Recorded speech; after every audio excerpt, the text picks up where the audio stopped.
This is News 25 with Deanna O'Donnell and Stacy Jensen. News 25, local news you can count on. News is brought to you by J.K. Nelson Law. Give them a call, 727-9900. Welcome to News 25. I'm Deanna O'Donnell. It's Monday, November 15th. I'm Stacy Jensen. Thanks for tuning in. Well, a weekend fire has claimed the life of a Pahrump woman. Pahrump Valley Fire and Rescue arrived on scene on Mary Lou Street on the south side of town to find a residence engulfed in flames. Fire Chief Scott Lewis says firefighters were able to pull the elderly woman from the home, but she did not survive her injuries. Just before 10 p.m. on Saturday evening, our dispatch for a report of a structure fire with an initial report that there was entrapment. As crews arrived on location, there was a large orange glow in the sky, so we knew we would be going to work. As we pulled onto the scene, we found a very dynamic incident. We had a heavy fire conditions showing from the structure. We had venting propane. We had several family members and several NCSO deputies and officers who were attempting a rescue through what we would call a Division A window. There was thick black smoke pouring from that window at the same time. There were dogs loose on the property, so a lot of issues to deal with in the very early stages.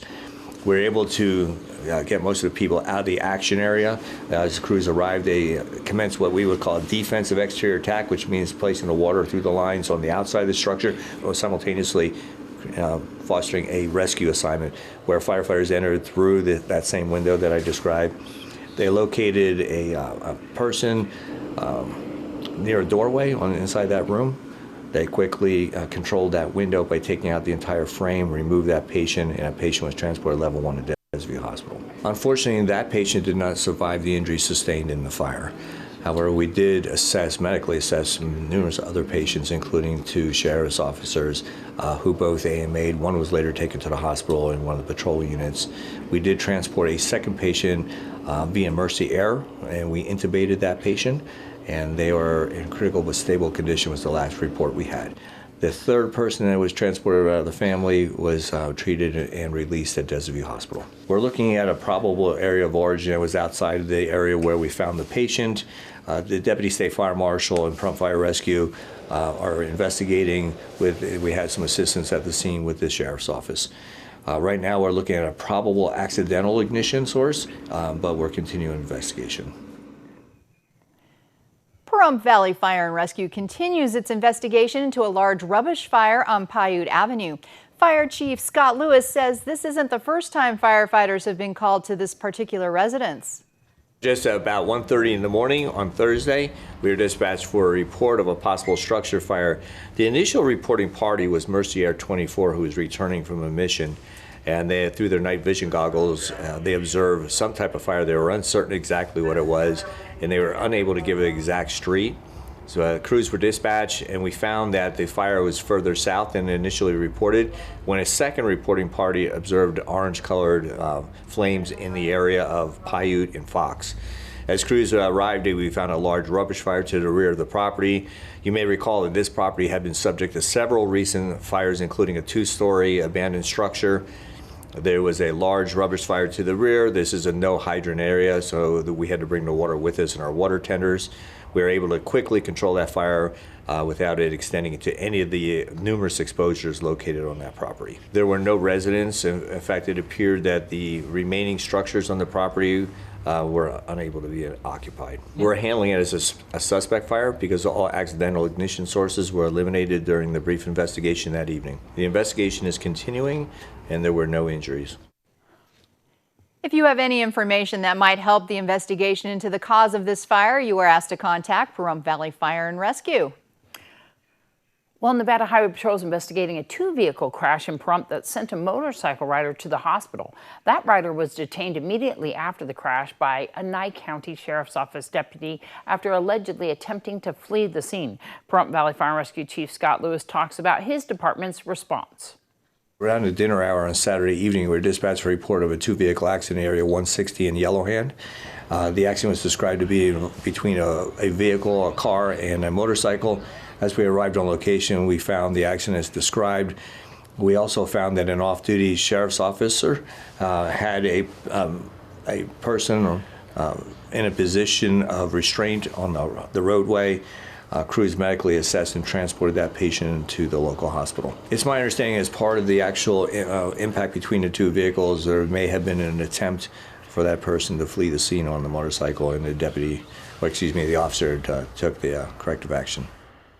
And authorities suspect impairment may have played a role in that crash. No one inside the car claimed any injuries at the time of the incident. 2 motorcycle riders were seriously hurt in another crash at the same intersection just 2 weeks ago. News 25 will return right after this break. You're watching News 25, the most recognized and farthest reaching local news in Nye County. News 25, local news you can count on. And welcome back. There's been a confirmed 5 new deaths related to COVID-19 reported since Monday, November 8th, with 4 Pahrump residents and 1 Gabbs residents. There are 99 new COVID-19 positive cases here in Nye County since Monday last reported and confirmed, with 22 in Amargosa Valley, 9 in Smoky Valley, 8 in Tonopah, 1 each in Beatty and Gabbs, and the remainder here in Pahrump.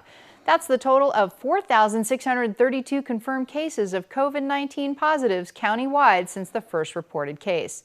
There are no new reported cases in Nye County schools this past week. Sunday, pediatric COVID-19 and flu vaccine clinics will be held here in Pahrump on Sunday, November 21st and Sunday, December 11th, both from 10 a.m. to noon at the Health Nurse Office at 1981 East Calvada Boulevard. Please call 775-751-7070 for an appointment. Please leave a message if necessary. And flu shots and adult vaccines also are going to be available at the Tonopah Community Health Nurse that will be hosting a walk-in COVID-19 vaccine clinic Tuesday, November 16th from noon to 4:30 p.m. at the office at 1 Frankie Street. Booster and pediatric vaccine ages 5 to 11 are also now available. You can call 775-482-6659 for more information. No appointment is required. They also offer all 3 of those vaccines. This clinic is held every Tuesday here in Pahrump, and they have COVID and flu vaccines every Wednesday. The county shows that 47.4% of county's eligible population ages 12 and over has initiated vaccines, and 42.4% has completed them. And with the holidays upon us, you know tax season is just around the corner. Providing the correct tax withholding information to your employer can mean the difference between a welcomed refund and a dreaded tax bill. Today we have some tips for ensuring the IRS is getting just its fair share. Hi, I'm Christine, and I work for the Internal Revenue Service. What should you do to make sure you don't end up with an unexpected tax bill when filing your tax return? Or maybe you'd rather take home more pay now and get a smaller tax refund later. Or what if your family's income changes during the year? Or you get married, have a child, or have other changes in your tax situation. One way to make sure your taxes are right is to use the official IRS tax withholding estimator, available at irs.gov/withholding. The estimator will help you figure out how much tax should be withheld each payday and will suggest if you should change your withholding. It will ask for information from your most recent pay statements and about any other income you may have. You should also have a copy of your most recent tax return handy. Based on what you enter, it will tell you if you should adjust your withholding and give you instructions on how to do it, including submitting a new Form W-4 to your employer, so they can withhold the correct amount of taxes from your pay. Many employers provide an electronic method to update your W-4, or you can download a Form W-4 from the Estimator Results page or from irs.gov/W4. The earlier you change your withholding, the more time there is for tax withholding to take place evenly during the rest of the year. Waiting means there are fewer pay periods to make the tax changes, which could have a bigger impact on each paycheck. So get started at irs.gov/withholding. Has raking leaves and fall yard work got you feeling like a weekend warrior? Well, if you're not careful, that load on your lumbar can cause some strain. Cleveland Clinic chiropractor Drew Schwartz says when it comes to preventing back pain, a dynamic warm-up is always key. When I say dynamic, I mean we're moving arms across, coming like this. You can do that while you're going to get the mail. You can do some high knees. It doesn't have to be extensive, right? We're not looking to do a triathlon or a CrossFit competition here, but raking is going to be more than what your body's probably used to throughout the week. So you have to prepare for that. Otherwise, injury will occur. Low back pain, tightness, stiff joints, and possibly even sciatica can occur when we fail to warm up first. In fact, one of the best ways to avoid backaches is to stretch before you begin raking. Dynamic stretching allows our tissues to become more pliable and elastic. It promotes increased blood flow and healthy joint movement. As you rake, try taking an athletic stance with your feet shoulder width apart and staggered. And taking breaks is crucial because when we get tired or fatigued, we get lazy, which may lead to bending awkwardly or overextending. Also, remember to drink plenty of fluids. Hydration is twofold. Mentally, it assists us with alertness, focus, and acuity, in addition to its physical benefits. Everything moves better when we're hydrated. Muscles glide along each other better. Tendons move better. Everything just moves better and performs better when we're hydrated. You may want to consider raking your leaves onto a tarp and dragging them to the curb, which is much easier than raking them down a long driveway. Also, listen to your body. If you're experiencing shooting pain, numbness, tingling, or intense spasms, it's time to call your medical provider. Well, as we age, our bodies don't always function like they used to. That's why it's important to remain active and take care of yourself. This week, 2 organizations are teaming up to provide tips for staying well at the first ever Wellness Symposium here in Pahrump. We are a collaborative organization, and our whole mission is to improve the quality of life of those affected by Parkinson's disease. And we do that with education, we do outreach, and we do a lot of advocacy. We're having our very first Wellness Symposium right here in Pahrump. And at Pahrump, I love. That's another story.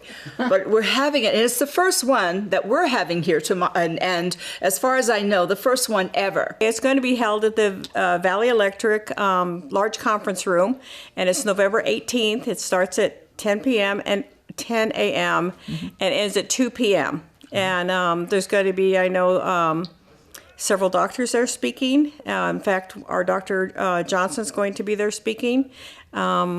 And there's going to be just different vendors are going to be there to speak on different things. For those of you that can come, we want you to come out because the theme of the whole symposium is living well with chronic illness.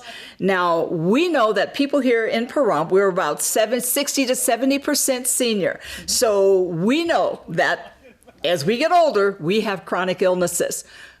We also are here because we want to educate you on how to live a better quality of life right where you are. We're collaborating with Nathan Adelson because we're talking about living well today, but in living well today, it also means planning for your future and how you can plan it so that you don't have a lot of upsets in the end. A lot of people don't plan for their future. It doesn't matter what age you are or anything can happen at any time. But we're going to be there to help them decide how they want to live their future. What we would like people to understand is to make their health decisions themselves instead of having their loved ones have to make their health decisions. So that way they get cared for and get the treatment they want towards the end of their life and help them just get all their orders in order, financial, health, and things like that. And yeah, Parkinson's, this is the first symposium we're doing together, and it's going to encompass healthy living and eating, our brain as we get older, because our largest part of our population is elderly. Plus we have a lot of veterans, and just what's going on. Well, limited seats are available, so organizers suggest you register in advance to guarantee your spot. You can do so by contacting Friends of Parkinson's at friendsofparkinsons.org or by contacting Nathan Adelson Hospice at nah.org. News 25 will return right after this. You're watching News 25, brought to you by Mountain West Lawyer, Injury Attorneys, 727-9500. News 25, local news you can count on. Pahrump Valley High School girls soccer team is still celebrating after winning the state championship. With more from Saturday's big game, here's Doug Ferber.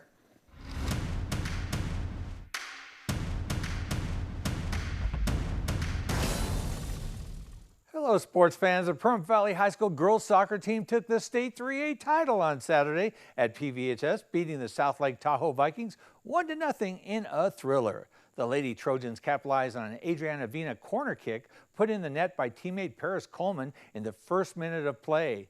The girls held on for the remainder of the 80 minutes for the championship. Coleman said she's waited the entire season to score that goal. It felt amazing. I've been waiting for that goal off of Adriana's cross all season. We made a joke about it because I hadn't gotten one off her cross. And I told her I was waiting until the championship game, and I got it. Avina, who had scored 39 goals this season, scored the game-winning goal in Friday's semifinal game against Truckee. She didn't expect her corner kick to be the decisive assist in the title game, but nonetheless, she was happy. Oh my gosh, I honestly didn't expect any other outcome. I knew we could take them and everything. We just had to come out and play our game. And I'm just glad somebody was there to put my shot in the goal.